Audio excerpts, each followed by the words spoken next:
Let's see here. Can I talk okay? Let's hope I can talk without coughing, guys. Hello, guys, and welcome back to Lamppost Studios. My name is Bella, and this is my special podcast that I call the Book Nook, where I have in-depth discussions of my favorite books. And oh my goodness, I am so excited for today's podcast. It's going to be so fun. So first off, I had told you guys that I was going to be doing the inheritance cycle, the first book, Aragon, the first book, and the inheritance cycle. Well, I kind of changed my plans up a little bit, so instead we're going to be doing the Hunger Games. And these are some of my favorite books ever. But before we get into that, I've decided to probably start releasing videos every other week. So as soon as I finish reading the inheritance cycle, I will give you guys a special episode on that. But I think next time I do an episode for episode 4, I want to do the Wingfeather Saga, and I've had several requests for that. And so I thought, why not? It would be really fun to do that because I love those books so much. But today, we're talking about the Hunger Games. Alrighty, now before we really dive into this podcast, I want to give a spoiler alert. So for any of you guys who are not familiar with the story and want to read it for yourself, then you probably want to come back and listen to this podcast after you've read all 3 books. I am not talking about the Ballad of Songbirds and Snakes today, just the Hunger Games trilogy. Let's dive into it. There's so much here to talk about. I'm really excited. And I know these stories are like really popular, but if you happen to not know the story, then definitely go read it if you haven't, because they are so good. They're written so well. Okay. Let's start off with a little bit of a bio for Suzanne Collins, who wrote The Hunger Games. So The Hunger Games was actually inspired by Greek mythology, and Suzanne Collins she wrote for TV, and she had written a few other children's books before she decided to write The Hunger Games. But after seeing some war footage on television, she had this idea for the story of The Hunger Games. She actually lost her father in the Vietnam War, so she was personally affected by war in this way, and so that's kind of what inspired her to write a war story. And I was listening to the publisher talk about the books when Suzanne Collins had come up with the idea of writing The Hunger Games, and he said, I knew she was going to put some graphic things in there, like violence and, that sort of thing, but he said, I knew she was going to put it in there for a reason. She wasn't doing this to, exploit the violence. She was doing this because she's trying to show you how evil the violence is, and that's what the whole story of The Hunger Games is about. So that's just a little background there, but we are going to be talking about the plot, the characters, the themes, all the things in all 3 Hunger Games books. These are some of my top favorite books ever, and they're so good. The movies are really great too, some of the best film adaptations that I've ever seen. Now I do have some mixed feelings about the last book, but we'll get there later. But overall, they are really good. So here's a little summary of the things that we'll be talking about today. So first off, the writing and the plot. How the Hunger Games evolved, and the capital and the government and all the symbolism there, because there's a lot of symbolism in these books, and how Katniss is used as the Mockingjay throughout the stories. Then I wanted to talk about Katniss's personal character arc over all 3 books, because she has a very interesting character and how she progresses over the course of the books. Then the relationship and dynamic with Peeta, and I have a love theory that I want to talk about between those two, and I'm really excited to get into that. Then, of course, we have to talk about Gale, so we'll talk about his relationship with Katniss and how all of that works out. And then, obviously, Peeta being hijacked, because I think this is a really big topic to talk about, because there's so much there. Also, the life of Finnick. Oh my goodness, Finnick is one of my most favorite characters ever, and I feel like he's such I guess, sort of an underrated character, and so I wanted to talk about him and his life and how he affects these stories in a really, really impactful way. And then finally, I wanted to talk a little bit about the Mockingjay book itself and just some of the things that I think needed to be changed, and then understanding why certain things had to happen. And then just a little bit about the movies and what I think about those. Alrighty, so starting with the plot, overall, I think the stories were written very, very well. The first book, we're introduced to the characters, we're kind of understanding how the Capitol's involved here, and the stakes are set up in that book. Katniss is exposed to the Capitol kind of for the first time in the first book, and we see her internal conflict and how that affects everything else around her. It also sets the stage for the rebellion, and, you know, because Katniss was really only acting from what she knew. She was acting from what she thought was right and was the right thing to do, and I really don't think she had direct intentions to start a rebellion in the Capitol. I mean, like, she says that herself, but I think with the whole berries thing, she was just acting from what she knew to be right. So the first book is really just Katniss realizing how much the Capitol really does affect her in her personal life. The second book, we see how President Snow has seen Katniss's actions as a threat, and so he comes to her and makes a deal. And the only reason that Katniss agrees to this deal is because she never intended to start a rebellion in the first place. And she also agrees because of her family. She loves her family, and that's her intention throughout the whole book, is saving those that she loves and making sure that they stay alive. Then things get worse, and Katniss is sort of punished for not holding up her side of the deal. Then finally, in the third book, we meet the rebellion or the rebels of District 13, and it's like everything Panem is thrown into a full-out rebellion. And we see how Katniss's enemies are really hard to decipher. Like, it's really hard to discern who can we trust and who can we not trust, and figuring out who the real enemy is here. So there's a lot of really cool stuff in that one. And we see how District 13 seems to be very eerily acting just like the Capitol, but we don't really see that for a while until the end. But yeah, and we see how the overarching plot resolves in this last book.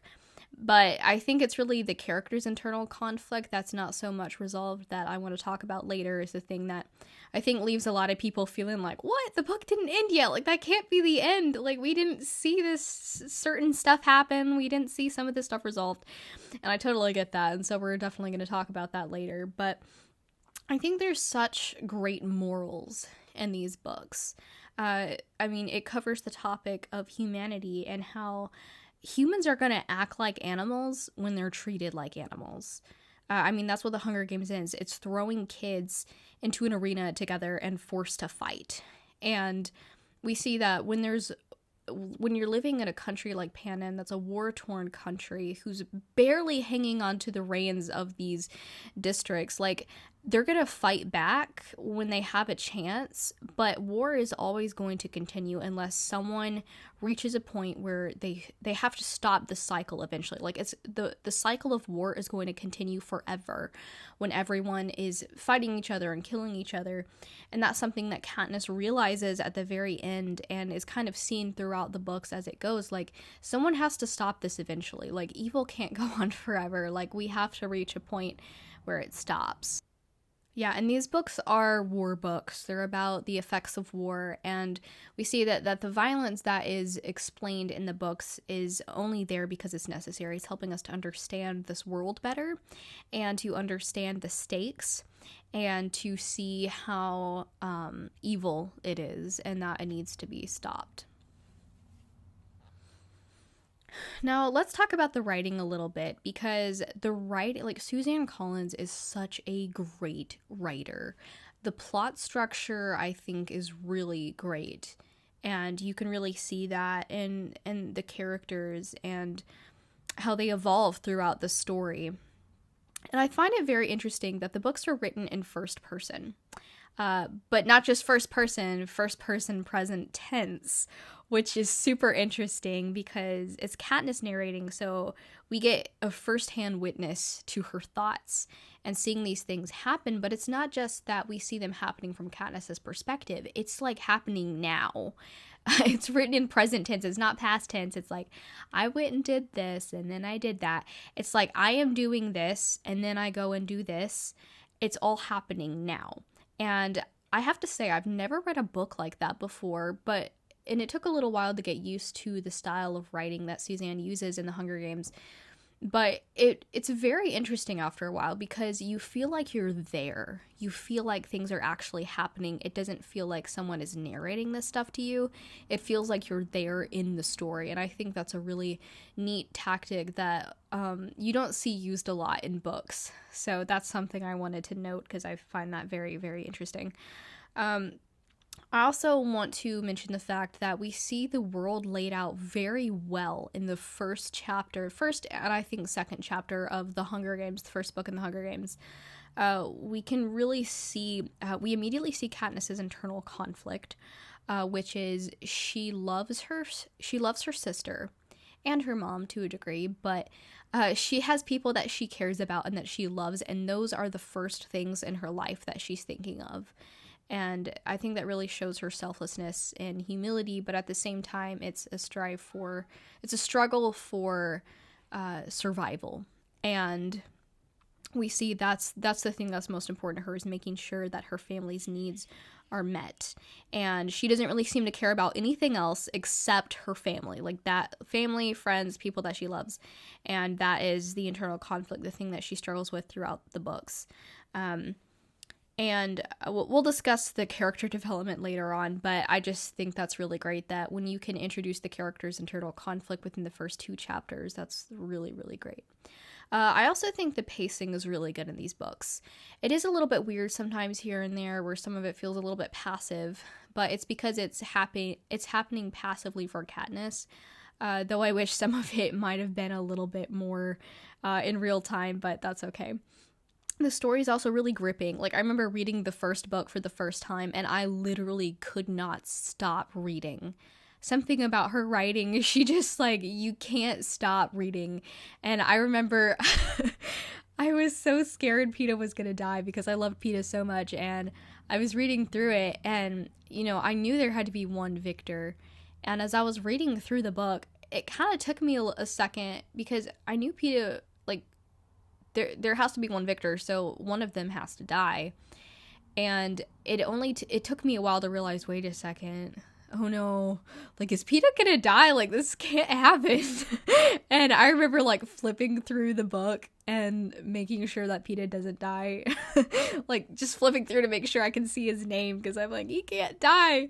So yeah, Suzanne Collins just does a great job writing things, and her writing is also very symbolic. There's a lot of symbology here, and I mean, representing so many different things, and I love that so much in books because it causes just, like, all these questions, and just, it makes your skin crawl when you make a certain connection to something and you're like, oh my goodness, that's insane. And I think that's really, really cool. The characters are also really realistic. Like I mentioned with Katniss, I think they have very clear conflicts and goals, which makes for a really great character progression. And some of the characters died off unnecessarily towards the end of the book, which I was very unhappy about, but we'll talk about that later. But I think I feel like when characters die, they probably need to die for a point. Like, there has to be some sort of point being made through their death. You can't just kill off a random character because you don't need them anymore. The characters are there for a reason. They need to be there for a reason. Otherwise, it's just not well written. And I think in this case, it's kind of complicated because I feel like some of the deaths are there for a reason, whereas other deaths are there because now at this point we're just trying to, like, break Katniss. And I'm like, okay, this is, yeah, why? No, okay. Yeah, but we'll talk about that later. Anyway, yeah, so in summary, I think the books are done really well. Good character evolution, good story, it's gripping, a lot of good morals. The writing's really good, though I do have a little bit of beef with the ending. But yeah, so let's talk about more of the Hunger Games itself, where it came from, the capital, and the symbolism here. So Panem is a war-torn country. Obviously, they've had a lot of war in their past, and the capital seems to be barely holding on to the reins of these districts. The districts have rebelled before, and that's how the Hunger Games came about. But the capital realized that they needed something to hold those reins for them. They needed something to hold a tight grip on the districts, and that's what the Hunger Games is, having every single district send 2 tributes and have them fight to the death. And, you know, children, I feel like, are kind of precious in Panem because life is so tough there, and, you know, at least in some of the farther districts like District 12, and killing them is really evil. Killing them is like the capital saying, I have control over even your children, and we can do whatever we want with them. And the fact that they celebrate it in the capital, like the capital doesn't give any tributes to the games, they just watch it and they celebrate it and they host it. And some of the districts that are closer to the capital literally train their children to go to the Hunger Games. And there's something just really dark about that. The fact that these capital children or some of these district children are training because it's seen as a sport. It's seen as a sport, whereas the other districts see it as they're losing their children. They're losing their daughters and their sons. Whereas over here, they're like, oh yeah, it's a sport. Like, this is what we do. And it's just really crazy. And yeah. And I think a lot from the capital's, the district's perspective is, you know, they see the capital is celebrating this whole thing. But when Katniss and Peeta go to the capital for the first time, the citizens of the capital are portrayed as being, excuse me for being blunt, but stupid. Like, they're seen as, or they're portrayed as stupid, silly, crazy people with all these insane outfits and weird surgeries and just all this crazy stuff that doesn't even make any sense. And so they're seen as a little bit stupid, but there's something sinister behind that, where the people in the capital over here live in luxury, whereas you all in the districts have to serve us. And even the capital people are, even to me, seem gullible. They seem gullible, and they seem to be able to accept anything, which is why they're okay with the Hunger Games. They're stripped of a moral compass. They don't have a moral compass, and they'll celebrate pretty much anything, which is, in this case, the Hunger Games. And the character of Effie is interesting because she seems to be a capital citizen when you first meet her, and she is, but she becomes attached to Katniss and Peeta. And there's something about her that gives you this idea that maybe she's a little bit contrary to the capital's normal ways. And I think when she begins to see Katniss and Peeta as actual people, she begins to realize how evil the Hunger Games is. And I think in Catching Fire, the second book, the citizens of the capital, they don't want the victors to die. And you know, it's weird because they're perfectly fine with children dying, but then when it comes to the victors, the people who've won past Hunger Games, they don't want to see them go. They don't want to see them die. They sort of get attached to the victors. And, you know, I think when they first meet the victors in the second book, a lot of them feel like they're probably just capital pets, you know. But then it's after a while you begin to realize that they are from the other districts. These victors are from the districts who grew up seeing the Hunger Games as just, you know, losing your children, sacrificing your children. And they had families, and they lost them after winning the Hunger Games. The capital killed off a lot of them because some of them won by chance. They weren't necessarily, not all of them were necessarily careers, and they had the things closest to them taken away. So it's like the capital saying, we'll let you be the victor of these Hunger Games, but we get everything else. And Katniss begins to realize this, especially after being a victor herself. And it's like the Capitol's reminder that you can't win no matter what. The Capitol's still in control. You can play the Capitol's game, but you're still in the game, no matter what. And this is why Katniss is seen as a threat when she starts to do things contrary to the Capitol's way. So let's talk about symbolism a little bit. Katniss, as we know and talked about earlier, only cares about surviving and protecting her family. So she might seem a little bit indifferent to the Capitol at the beginning, but it's when she meets Rue, who reminds her a lot of her sister Prem, that's when everything changes. That's her turning point, is when after Rue's death, she realizes that the Capitol's hand is in everything, no matter what. The Capitol wants to stay in control.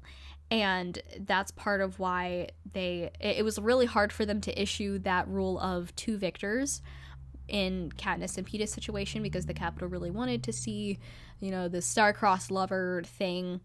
And it was really hard for them to issue this just for a crowd pleaser, but the Capitol can only go so far. And so that's why they ended up revoking that rule. And Katniss didn't want to lose Peeta. And so I'm not really sure her intentions here, to be honest. Like, even after reading the book and watching the movie and stuff a lot, I'm still not entirely sure Katniss's exact intentions, but I'm not sure if she was trying to directly defy the Capitol, because I know she wasn't, because she did not want to start any kind of rebellion at all, and she makes that pretty clear. But I think it was really because she loved Peeta, and she didn't want to have to kill him, and she didn't want either of them to have to live, I guess, with the knowledge that one of them had died for the other. And so, anyway, but the Capitol sees that as very, very rebellious. So that's why in the second book, when Snow visits Katniss, he makes her agree to try and stamp out these flames that she's put up.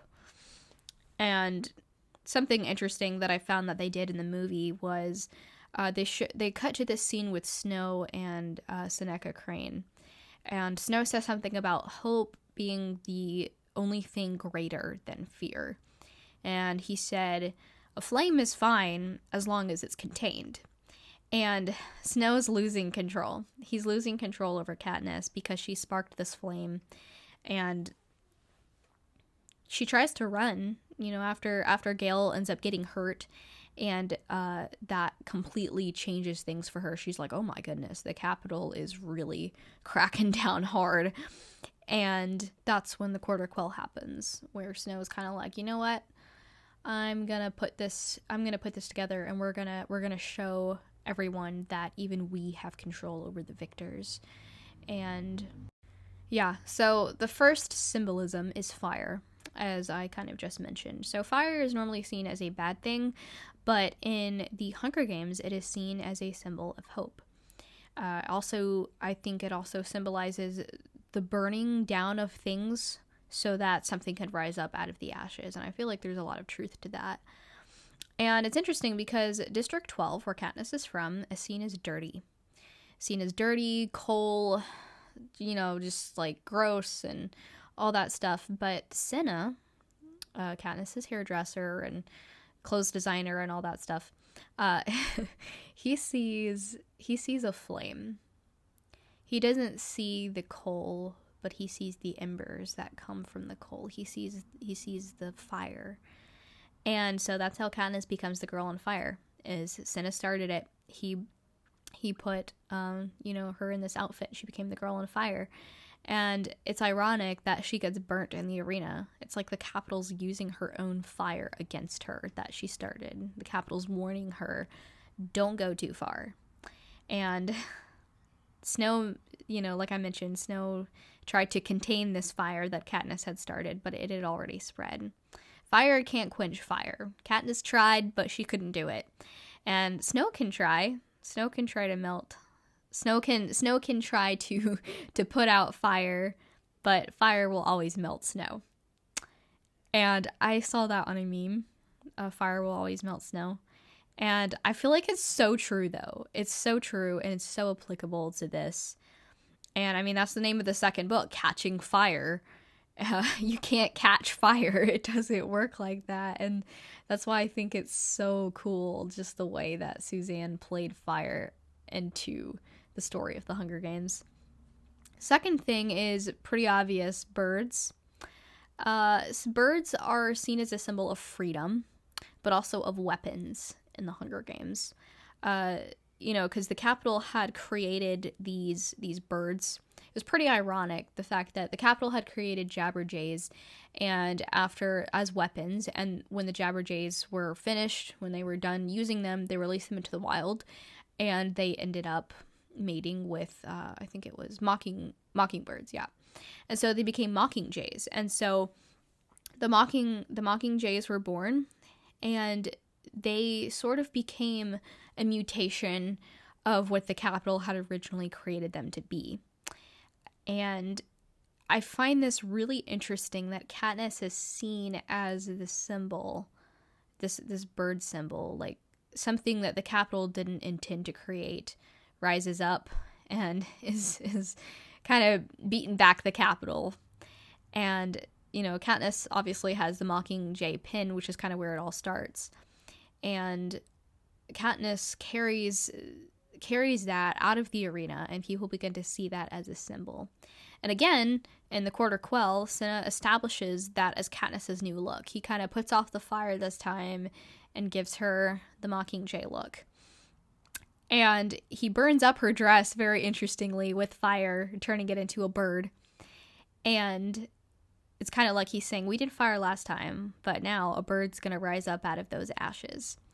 And so Mockingjays remind me a lot of phoenixes like this, and then of course we have the Mockingjay book, the last book, and because Mockingjays are seen as the symbol of the rebellion, Katniss is the symbol of the rebellion, and Mockingjays come up in other little random places too throughout the book, like in the District 13 footage, it's mentioned that there's a Mockingjay. They happen to be in every single arena that Katniss goes into. There seems to be Mockingjays. They're used as weapons against Katniss in the second arena, kind of like in the first Hunger Games, she was burnt by fire after becoming the girl on fire, and then after she put on her Mockingjay dress in the second book, she was attacked with Mockingjays. When you remember that the Mockingjays were screaming like their loved ones and making them think that they were being tortured somewhere. And so I just find that really, really crazy. The third big symbolic thing is roses. And this is a more sinister symbolism, I guess. And we can really see the connection of the roses. We can see the origin of how these roses sort of became a symbol for President Snow in the Ballad of Songbirds and Snakes. But it kind of reminds me of the saying, like, devil in a red dress. It's something beautiful used to cover up something dark and sinister. And it makes it kind of hard to discern at that point when you begin to muddle up the truth with, you begin to muddle up lies with truth and with beautiful things. It can be really hard to discern. And so we later figure out through Finnick that Snow is a murderer, and he uses the roses to cover up the blood smell, which is really creepy and really crazy because Katniss begins to associate roses with death. The roses have this beautiful perfume, but there's always that blood smell underneath of it. And the fact that the roses that Snow uses are genetically modified is, again, a reminder that the Capitol is always trying to be in control, that they always have the reins over the district. So it's crazy. And I feel like the last major symbolic thing in the Hunger Games is games. The Hunger Games, as we know, is an actual game. And Katniss begins to see herself as a pawn. She's a pawn being played in the Capitol's game, and her family and friends are the things being gambled here. And when the rebellion comes, when the rebellion District 13 comes around, we think that they're good, but we slowly begin to see that maybe they're the true enemy. Maybe Coin is just another President Snow. And it's a really, really crazy, really ironic, plot twist, but it's so true. They're acting the same as the Capitol, and Katniss is still in their game, but now she's like a bird in a cage. And the pods around the Capitol in Book 3 are kind of just remind you even more that they're still in this game. They're still in the game, and it's just crazy. And then, of course, we see that acting seems to be a big part of the games, too, where just putting on these fake masks and playing for the cameras, how everything seems to be fake. They're all playing it for a game. None of it's real. And the fact, that Katniss pretends to love Peeta for a while, and how they pretend to get married, and then they pretend that she has a baby. And then she has to put on, like, this fake Mockingjay whole facade type thing for the propose later in the third book, and it's like, Katniss needs to be herself, guys. You're just confusing her, and you're just making the game more complicated. But yeah, I just find that an interesting thing to note. And finally, I wanted to mention, this is sort of a side note, but I find it very interesting that the Capitol uses weapons against them that are all personal. It's like they're pushing again that fact that they're in control in every single aspect of your life. And it's creepy, for instance, how they kind of have cameras like everywhere. So, that one kiss that like Katniss thought that was private with Gale, it was like, nope, the president knows about that. Like what? It's crazy and really creepy. But yeah, and it's just insane that, the Capitol sees people as, that's really the only thing that these people have is each other.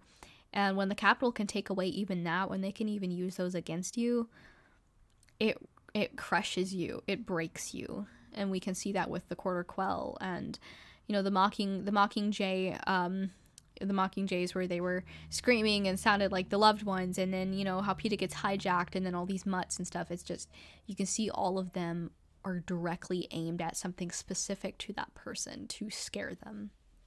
So... okay, moving on a bit here, let's talk about Katniss's arc a little bit. We have a lot to talk about here. Katniss and Peeta and the whole dynamic there between them, and how Gale comes in, and then all the hijacking and that stuff. So let's get into it. So, like I mentioned earlier, we see that Katniss's internal conflict is really strong. Her deepest fear is of losing her family, so consequently, her goal is going to be, throughout the book, doing the best thing for her family. And, I kind of mentioned this earlier, she seems sort of indifferent to the Capitol in the first book. But why should she care about the Capitol? Think about it from her perspective at the beginning of the first book. The Capitol has never seemed to directly affect her. She lives her life, she hunts, her family's fine, she does what she needs to, and that's it. Why should she care about the big bad guys, She's never really seen it as a direct threat to her. But it's only until Rue dies, that, like I mentioned earlier, that she begins to see the consequences. She begins to see how the Capitol is directly affecting her life. And so I feel like... okay, let me start this over. So I feel like everyone has a moral compass of sorts. But when you're living in a corrupt society like Panem, for instance, in the Capitol, your moral compass is going to be all muddled up. So it's like you don't even have any discernment between right and wrong at that point, which we can see is pretty obvious by the fact that the Capitol celebrates, the killing of children and stuff. And so, think about it this way. Katniss, if she had grown up in the Capitol, she wouldn't have seen the Hunger Games the way that she did when she was coming into it from the districts. And so, it's like, when you're living in a war-torn country, it's like, what rules do you have there? What rules do you have in a world that war is the biggest thing there? Which side is better if there's no rules? It's like, what is the lesser of the two evils, And so that's kind of where, Coin comes in, where we figure out that she's no better than the Capitol. The fact that she proposed the Hunger Games for revenge, that's literally what the whole point of the Hunger Games was for revenge and reminding people that we're in control now. She's just doing the exact same thing. The fact that, District 13 was so controlling, and, she starts to see Katniss as a threat too. It's like, you're just doing the same thing. You're just a repeat of the Capitol. And this is actually kind of why I don't like Gale. It's like he has this thinking where it's like, what rule books do you use here? You know, there's not really much of a rule book in war. But anyway, that's just kind of like a side note there. So my point is, Katniss really doesn't realize how directly the Capitol is affecting her until after Rue dies, and she realizes, whoa, this is wrong. You know, this could have been my sister. I also personally think Katniss kind of overreacts a lot. She seems to be very emotional. Sometimes, you know, like when something crazy happens, she's like freaking out. And I feel like Jennifer Lawrence did that really well in The Hunger Games, you know, like Katniss just like screaming her head off. But I mean, like, how would you have acted, you know, if your whole life you've grown up with just like this trauma and PTSD and just all this really terrible stuff? I mean, how would you handle that, you know? So yeah, but I really want to talk about the Peeta dynamic here. So before we continue talking about Katniss, let's start talking about how her relationship with Peeta progresses starting from the first book. So I have this theory, call it like the love theory, that Katniss and Peeta have loved each other from the first book. Like, from the very beginning, Katniss has loved Peeta, but she doesn't realize it. So it's kind of like her story of discovering her love for Peeta. And so she's confused a lot, you know, with her feelings and the Capitol just kind of influencing a lot of the whole star-crossed lover thing. She becomes really confused about what is real and what's not. And so obviously we know that Peeta and Katniss have a background together, and Katniss has this thing with like debts and owing people, which I think comes from her survival instincts of, I feel like that's related somehow, but she feels like she owes Peeta for the time that he gave her that bread. She feels like she owes him. And so that kind of gives them this connection. And so from the very beginning, and she mentions later on that she realizes that maybe she has kept up with the boy with the bread. You know, maybe she has really been watching him all these years in the back of her mind, knowing that he saved her. He literally saved her life. And so when she sees Peeta again all these years later, she acts kind of rude towards him and ignores him a little bit because she knows that she has to kill him. And so on the train, when she sees Peeta being kind to Haymitch, I'm going to read a quote here from the book.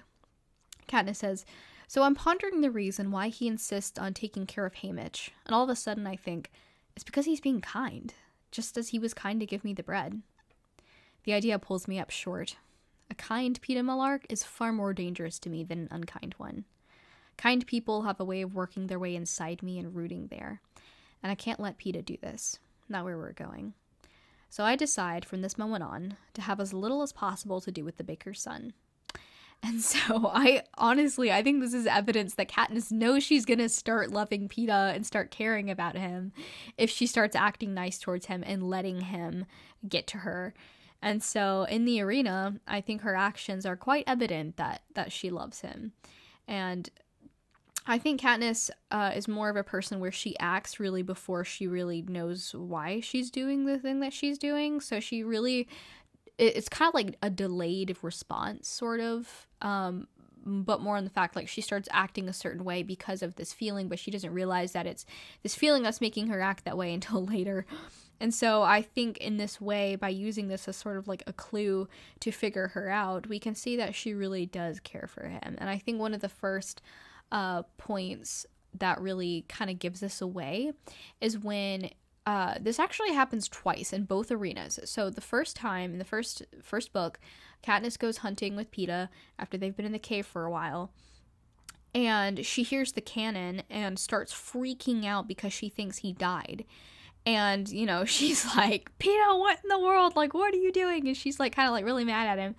And then, you know, how later she's kind of, she's not willing to let him kill himself for her to win, you know, like the games.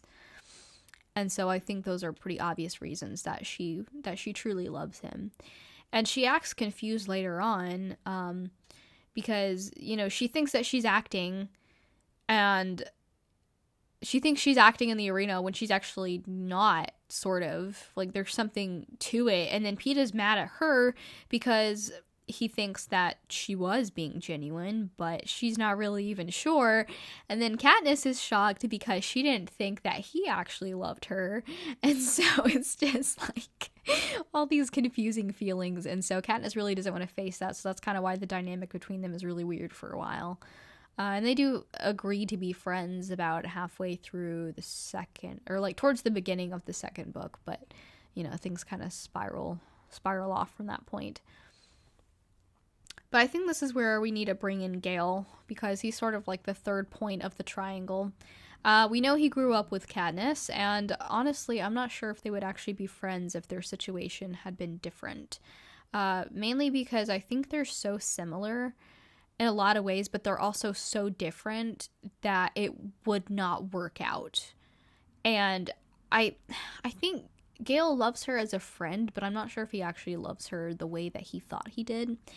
And so whether that's genuine, I don't really know, because he never really shows much partiality to her. It's more of just like this companionship, I guess, even though he says he loves her. But anyway, if you remember in the second book, after Gale is whipped, Katniss sort of has this moment of confusion where she tells herself that she loves Gale and that, you know, she's going to stick with Gale now. But I almost think she was kind of subconsciously doing that to like tick Peeta off, because she was still mad at him at that point.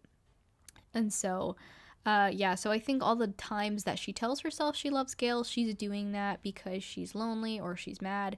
So she's not doing that for the right reasons. And, you know, when we're going into the Quarter Quell, we see that Katniss's actions again show her love for Peeta, where she's willing to die this time for Peeta.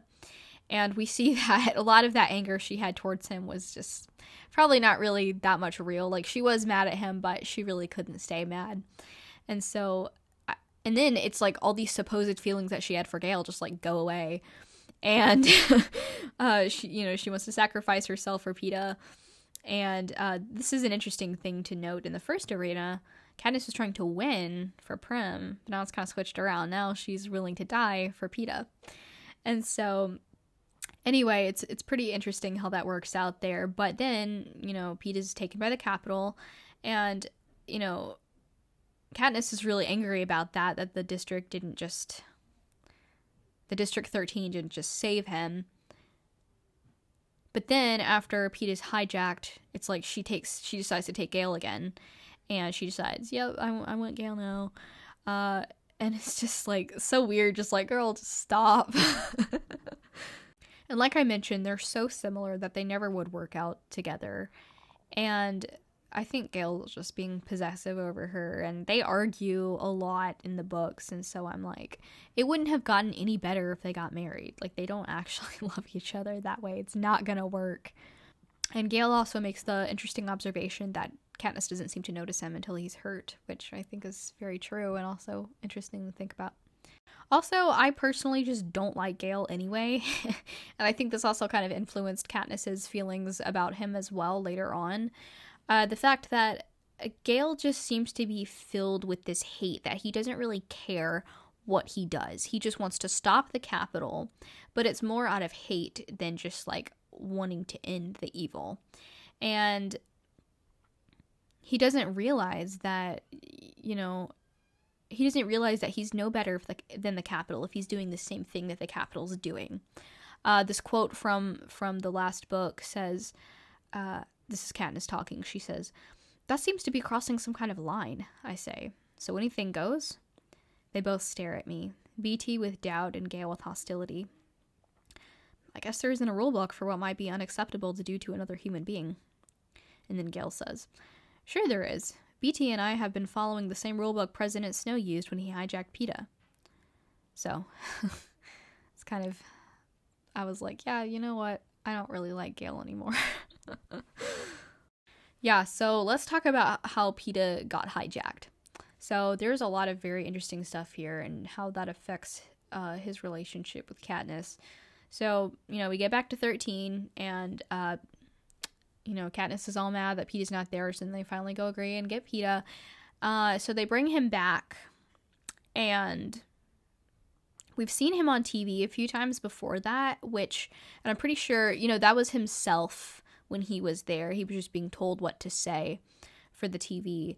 But then we figure out he was later tortured, and it's like Snow wanted Katniss to have Peeta back because he knew that stripping Peeta of everything that he was to Katniss was better than killing him. He wanted, again, to affect her in a very personal way. And it works. You know, Katniss is convinced that Peeta's never going to come back to her. And, you know, she can't stand the fact that Peeta not remembering her for who she truly is and accepting her for herself. Like, she cannot stand that. She actually says she hates him for it. And it's kind of sad because I think right before he's hijacked, she finally begins to realize how much she actually loves him. And so Finnick mentions something to Katniss where he says something, so this is another quote from the book where he says, "After your first games, I thought the whole romance was an act on your part. We all expected you to continue that strategy. But it wasn't until Peeta hit the force field and nearly died that Finnick hesitates. I think back to the arena. How I sobbed when Finnick revived Peeta. The quizzical look on Finnick's face. The way he excused my behavior, blaming it on my pretend pregnancy. That you what? That I knew I'd misjudged you. That you do love him. I'm not saying in what way. Maybe you don't know yourself. But anyone paying attention could see how much you care about him," he says gently. Anyone? On Snow's visit before the victory tour, he challenged me to erase any doubts of my love for Peeta. Convince me, Snow said. It seems under the hot pink sky with Peeta's life in limbo, I finally did. And in doing so, I gave him the weapon he needed to break me. So, you know, I think Katniss finally realizes maybe she does love Peeta, and then, you know, he's broken now and doesn't even remember her. And I think that's why she says about Gale, she says, "Despite what I feel for Peeta, this is when I accept deep down that he'll never come back to me, or I'll never go back to him. I'll stay in 2 until it falls, go to the capital and kill Snow, and then die for my trouble. And then he'll die insane and hating me. So in the fading light, I shut my eyes and kiss Gale to make up for all those kisses I've withheld. And because it doesn't matter anymore, and because I'm so desperately lonely, I can't stand it." So again, I don't think Katniss ever loved Gale. You know, she truly loved Peeta, and she was convinced that the capital had taken everything that's possibly left of Peeta. And, you know, like Finnick tells her, like, the capital's going to do everything they can to break Katniss, and that's what they did. And I'm honestly really mad about that because Katniss doesn't even try to have any sort of hope at all that Peeta can come back, and I'm like, I feel like it would be more like her to want to, like, do everything she possibly could to help him. But I guess maybe after what all she's been through, that's really hard for her to do. But I was personally really mad about that. I was like, oh my goodness, just like, ugh. If you try, like, just give him a chance. Like, he's not gone yet. Just, yeah.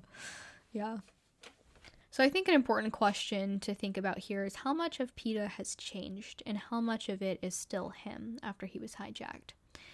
I think for the most part, it was himself. Like, he was still himself. Only the parts about Katniss were really the ones that were changed.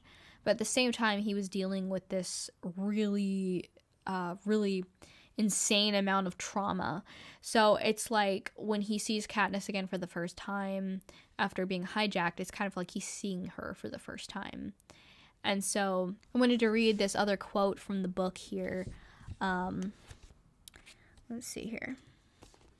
So Katniss is like walking into the room and talking to Peeta for the first time. I just wanted to read this because I feel like it's important to what we're talking about here. So Katniss walks in the room and she says, "Haymitch said you wanted to talk to me," I say. "Look at you for starters." It's like he's waiting for me to transform into a hybrid drooling wolf right before his eyes. He stares so long I find myself casting furtive glances at the one-way glass, hoping for some direction from Haymitch, but my earpiece stays silent. "You're not very big, are you? Particularly pretty." I know he's been through hell and back, and yet somehow the observation rubs me the wrong way. "Well, you've looked better." Haymitch's advice to get back gets muffled by Peeta's laughter. "Not even remotely nice. To say that to me after all I've been through. Yeah, we've all been through a lot, and you're the one who is known for being nice, not me. I'm doing everything wrong. I don't know why I feel so defensive. He's been tortured. He's been hijacked. What's wrong with me? Suddenly, I think I might start screaming at him. I'm not even sure about what, so I decide to get out of there. Look, I don't feel so well. Maybe I'll drop by tomorrow. I've just reached the door when his voice stops me. Katniss, I remember about the bread. The bread.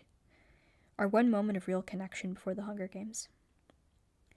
They showed you the tape of me talking about it, I say. No. Is there a tape of you talking about it? Why didn't the Capitol use it against me? He asks. I made it the day you were rescued, I answer. The pain in my chest wraps around my ribs like a vice. The dancing was a mistake. So what do you remember? You. In the rain, he says softly. Digging in our trash bins, burning the bread, my mother hitting me. Taking the bread out for the pig, but then giving it to you instead. That's it.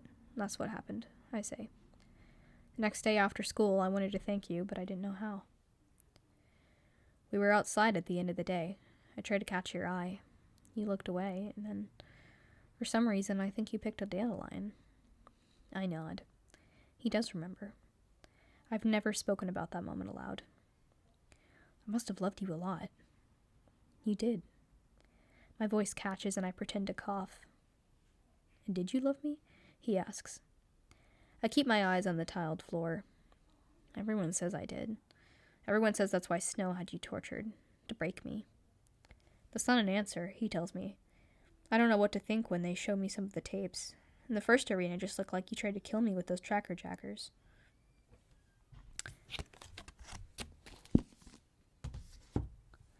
Yeah, so I'll stop reading there, but anyway, I think that was important to look at here for what we're particularly talking about, is I think it is Peeta. Like, that's Peeta, but the parts that have been altered are the parts about Katniss, because he thinks she's a mutt. He thinks she's dangerous.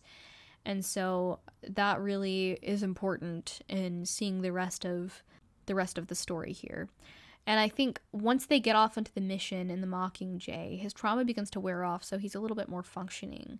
But now he's just confused at this point, because he sees Katniss as no longer a threat, but he doesn't know what's real. He doesn't know how to sort out these things. And this was something I was a little bit confused about when I was reading the book for the first time, is like, how much of Peeta did change? Like, is he a completely different person? Like, what did they do exactly? So I just wanted to cover that real quick. But, you know, that's where they came up with the game of real or not real. And Katniss starts to resent him because she's convinced that he sees her for who she truly is. A heartless person who doesn't even know her own feelings. And we know that's not true. And Gale actually tells her in the book, he says, Katniss, as your oldest friend, believe me when I say he's not seeing you as you really are. And I also find it interesting that Peeta seems jealous of Katniss and Gale when they're eating together in the dining room. It's like one of the first times that he leaves his room. And despite thinking that Katniss is a mutt, he still seems to see something in her that he loves. Like, he falls in love with her all over again. And it's exactly proving what Gale said about Peeta. Like, he's not seeing Katniss for who she truly is. Yeah, so I think by the time we reach the end of the books, Peeta's mostly himself at that point. The thing that I specifically hated, though, was Katniss starts seeing Peeta as a threat, which I get, but then it's like she's willing to shoot him multiple times throughout the book. She's willing to shoot him to, like, save herself, and I'm like, she was literally just willing to die for him, and now she's gonna shoot him. What in the world? So I think, yeah, that part, I didn't like that. I feel like that needed to be changed. Yeah, but as we know, they end up happily ever after in the end, but we'll talk about that a little bit in a second. Okay, I wanted to talk about Finnick. And I know this is a little bit random, but I really wanted to talk about his character because he's such an interesting character and he has so much to him, and he really feels like one of the main characters once we get to the second book. And so, yeah, he's personally one of my favorite characters, and I feel like he needs to be appreciated a little bit more. But Well, the first time we meet Finnick, he's a little bit creepy. And he's like really flirty, and he seems super vain, really cocky, and just kind of like gross and detestable, because we know he's like the sex symbol of the capital. But once we get to the arena, I was shocked, because I was pretty freaked out by him at first when I read the book for the first time. I was like, oh, okay, this guy's kind of weird. But then we get to the arena, and I'm completely shocked, because he's like an entirely different person. He's super serious, really level-headed, and I was still unsure whether to trust him, and Katniss doesn't either. But I think it's after Finnick saves Peeta, Katniss really begins to start trusting him. And now she feels like she has to owe him too. And so, anyway, it's just interesting how Finnick is this entirely different character. And I think his relationship with Mags was so sweet, and that's really what I think made me want to trust him as well reading the book, where I didn't really catch this, and I never remember this, but Mags was actually his mentor in his first games. She was his mentor, and I also never realized that Finnick was a career either. Like, he was from District 4, and so they train their kids to volunteer in the Hunger Games. And yeah, I never really realized that. But Finnick won the 65th Hunger Games with his trident. And he was the youngest victor to ever win a games at age 14. Yeah, and so we start getting some of this information more as we keep going, and we begin to peel back some of the layers of his backstory. And so suddenly it's like when we see him in Mockingjay, he's like this entirely different character, because he's like sad and broken, and he's struggling to hold on to his sanity. And I feel like that's where he and Katniss sort of form the special connection. I've heard some people say that like there's like a sort of romance between them, and I'm like, no, not at all. I just think they're able to relate really well to each other, because they're both going through something very, very similar, and so they're a source of comfort for each other. And so it's also in the third book that we finally get Finnick's true backstory.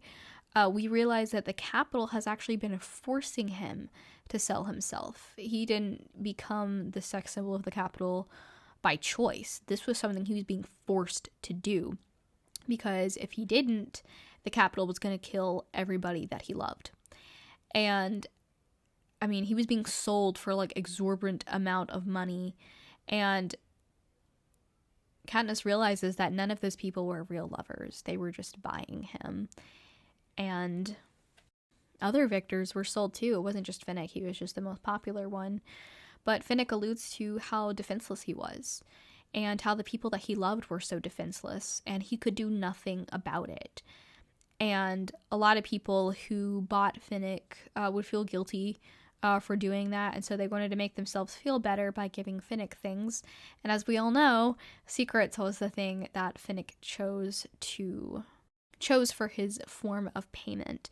I guess maybe because he was hoping to use it against the capital someday. It was like the only thing that he felt that was truly his, was these secrets. And I felt so bad when I discovered Finnick was only 16 when this happened. And you realize that his whole seductive sugar cube self was something that he put on, because if he didn't, he was gonna die, and his family was gonna die. And so it's only when we see Annie arrive in District 13 that we see Finnick, his true self, for the first time. And I find it so sweet just how he loves Annie, and she's such a defenseless person, and you know, she's a little bit weird, but she's just overcome with this trauma. And it's ironic how she's actually his source of stability for him. And I actually never realized this, but he actually probably mentored her for her first games. That's probably when they ended up falling in love. And it's just so interesting how, once again, we see Finnick as this completely new character. He's so happy, easygoing, and joyful. And Katniss mentions being jealous of how sure he is of his love. And the wedding is one of my favorite parts. I love it so much. It's so good. And I love how Finnick kind of teaches us, I think, the fact that no matter what, the capital can't take away your joy. The capital can't take away the things that you love truly, like, inside. Like, they can't take anything inside of you away. And so I love how he just hangs on to that joy and that love, and he celebrates it despite what the capital is doing. I also found this really funny. So I actually have the same personality type as Finnick. And I was like, I don't know if that's why I love his character so much. Like, I don't know if that has anything to do with it. But I just found that really funny because I can see actually a lot of similarities in our personality in some ways. And yeah, but personally, I feel like there needs to be a whole book about Finnick, guys. Like, I mean, there's a book about Haymitch and there's a book about Snow. Like, there needs to be one about Finnick. Like, what about Finnick? He has, like, I feel like there's so much that we could see. Like, I wanted to see his games and what he did and all that stuff. I feel like that'd be really, really fun. But he's also one of those characters that I think died unnecessarily. Like, oh my goodness, I was so mad when he died. And as I was mentioning earlier, some of the deaths were there to prove a point, but he didn't. Like, he just died. Like, it wasn't for a purpose. It was just to kill him off. And I'm like, why? He's such a good character. But I love that he was still able to have a baby with Annie, and they were able to still stay alive and live together. And I think that was really great. And they did that really well in the movie, showing how that worked out. Okay, we're getting to the end of this, guys. I know this is really long, but there's so much to talk about here. Okay, so one of the last things I want to talk about was the ending of Mockingjay, because there's quite a few things in that book that I did not like. Some of them I understand why they were there for certain reasons, but I just kind of want to talk about my dislikes a little bit. And I know I kind of mentioned some of them earlier, but the ending of Mockingjay isn't very satisfying.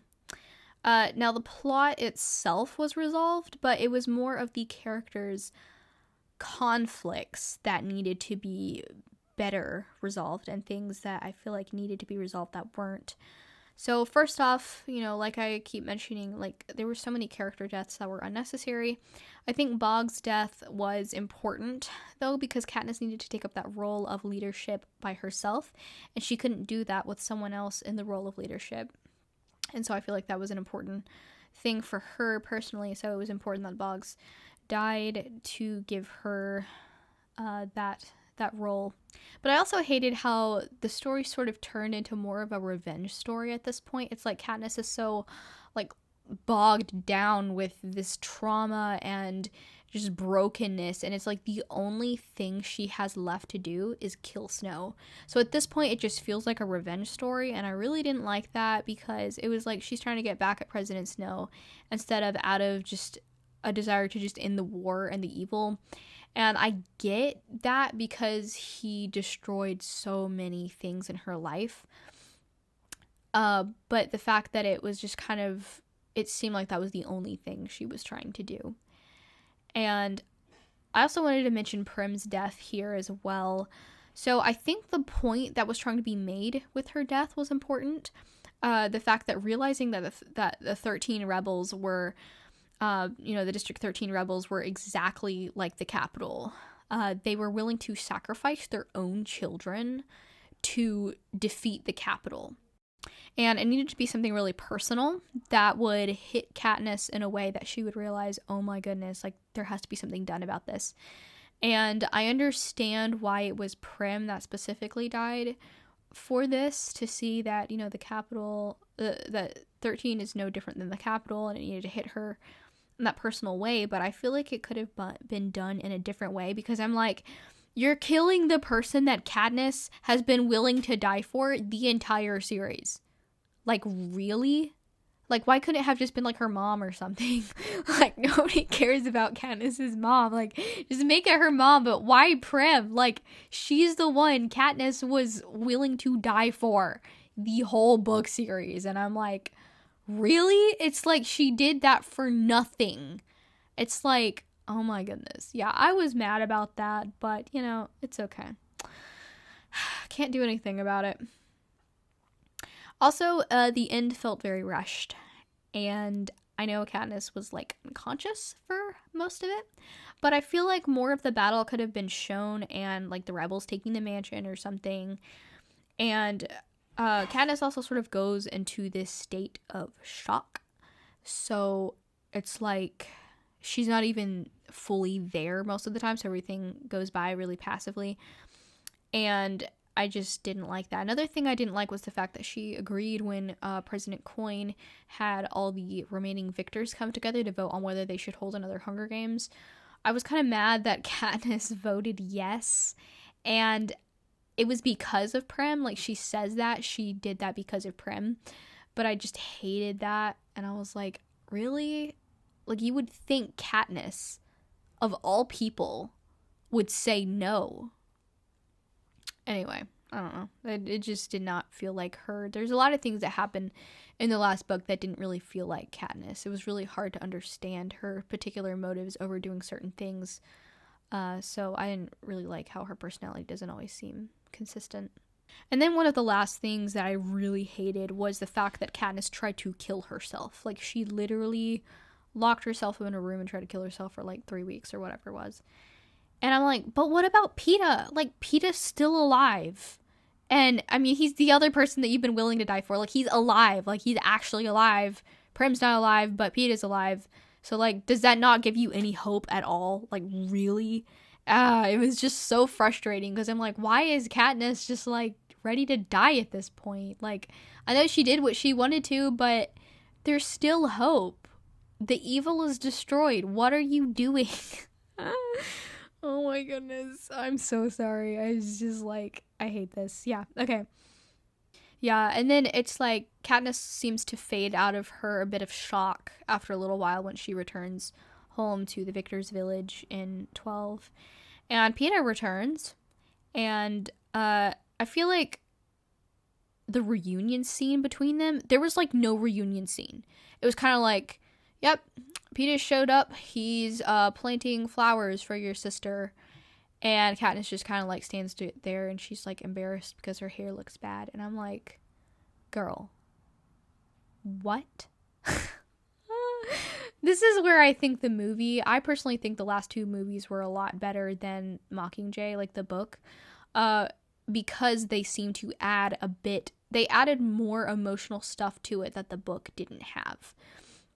Because in the movie, in this scene, she hugs Peeta and they're like crying and stuff. And I'm like, thank you for making that so much more realistic than the book. So yeah, that was something that I did not appreciate very much. I also feel like Katniss mentions at the end of the book, like, she and Peeta began to grow closer together. And I feel like there needed to be a lot more scenes there, like more stuff that actually happened showing how they have these moments where they just get together and start resolving things. And I just feel like that needed to be there. And they did that in the movie, which I really appreciated. And finally, the whole thing with Gale. So, like I said, it's like Katniss kind of goes back and forth between loving him the whole time. And then it's like after Gale comes up with the idea of those bombs and stuff, and then Prim dies, Katniss is kind of convinced that it was Gale's bombs that killed her sister. And so she's kind of mad at him about it.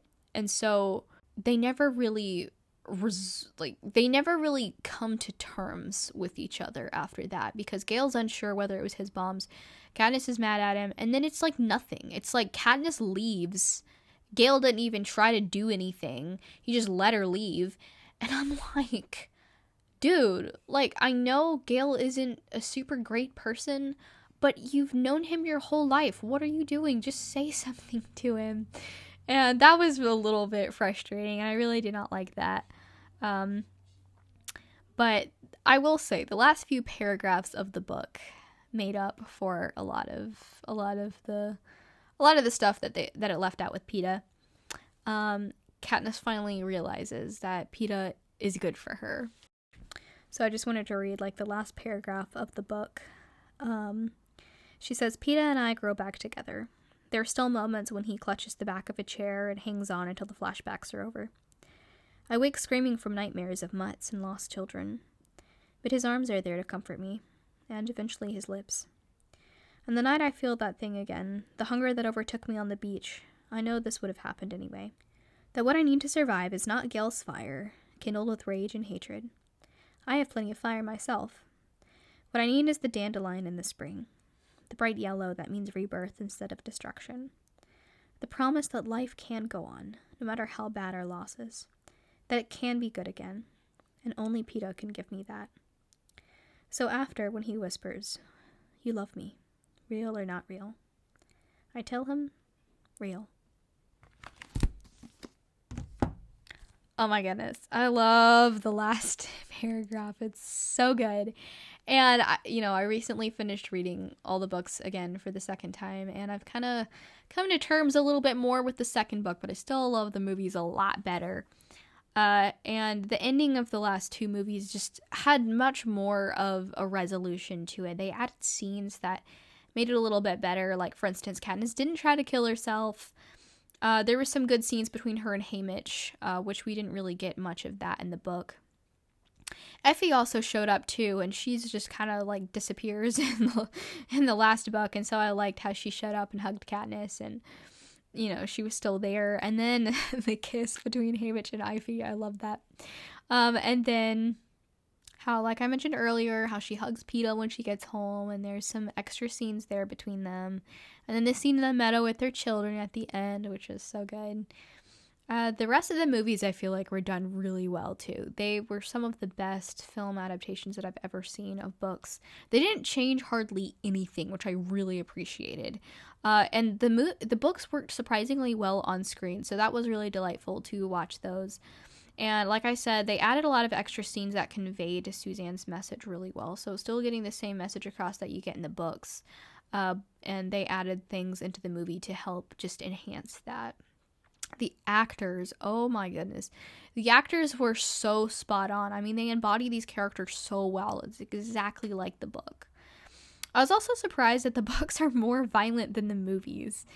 And the first movie was filmed because I was watching the extras and the producers and director talking about it. And they were saying how the first film was filmed from Katniss's perspective, and the other the other movies too, but they specifically really tried to make it seem from Katniss's perspective the whole time, because she narrates in the books, and they didn't want to have that in the movie, and so the camera angles were filmed in a very organic way, so that they were conveying more of the emotions and the symbolism rather than what was actually happening, like the tributes killing each other and stuff. We don't get all the details about all the specific weapons that Snow uses against Katniss. We don't really get how it's personally affecting her the entire time. But like I said, they were able to convey the story really, really well and make all these really great points. They were also talking about, the director was also saying how they could have filmed the movies like an action movie or, any other type of movie. But they decided that they would be no better than the Capitol if they were just filming all of the violence if they were just filming the violence just because it was violence, they would have been doing exactly what the Capitol was doing. And they said they really wanted to show it from more of Katniss's perspective and what was going on there. And just all these really subtle things that they added to the movie to really just enhance it and really make you feel like you were there, like seeing the terror and the horror of it rather than seeing it as a sport and just watching it for entertainment. So I feel like that was a really, really great thing that they did there. And also, Snow isn't a huge character in the books. Like, he is a huge character, but we see more of him in the movies, and I think that really helps the audience to understand more of his motives behind a lot of what he was doing, and I really, really liked that. Because in the books, it's like Katniss has this uncanny ability to just understand what Snow is trying to tell her by, like sending her a rose or something, and like she has the same weird sort of relationship with Haymitch where he sends these things to her in the arena and she just like understands what he's trying to say. And they made it a lot more realistic in the movie, where it's just they make it more obvious, because in the books it was kind of like, why does she just like happen to understand everything that happens, but she ignores like the most obvious things, like the fact that she loves Peeta, and I'm like, what is happening? So yeah, that was just really funny. But yeah, like I said, great film adaptation. So if you have seen the movies, but you haven't read the books, definitely go read the books too, because you get some details that you don't get in the movies. But overall, I like them equally. Okay, guys. Oh my goodness, we're finally at the end of this podcast. That was a lot to talk about, but I feel like it was really fun, and there were a lot of big topics that I enjoyed talking about, and I hope you enjoyed listening to. So yeah, these are some of my favorite books. Really great plot, lots of heavy themes. It's written really well, lots of symbolism. Characters are really good and realistic, and although a lot of it's dark and heavy and heart-wrenching, it's not going to be everyone's taste. But for someone like me who absolutely hates sci-fi and dystopian novels and like war and horror and like all that stuff, these are actually some of my favorite books.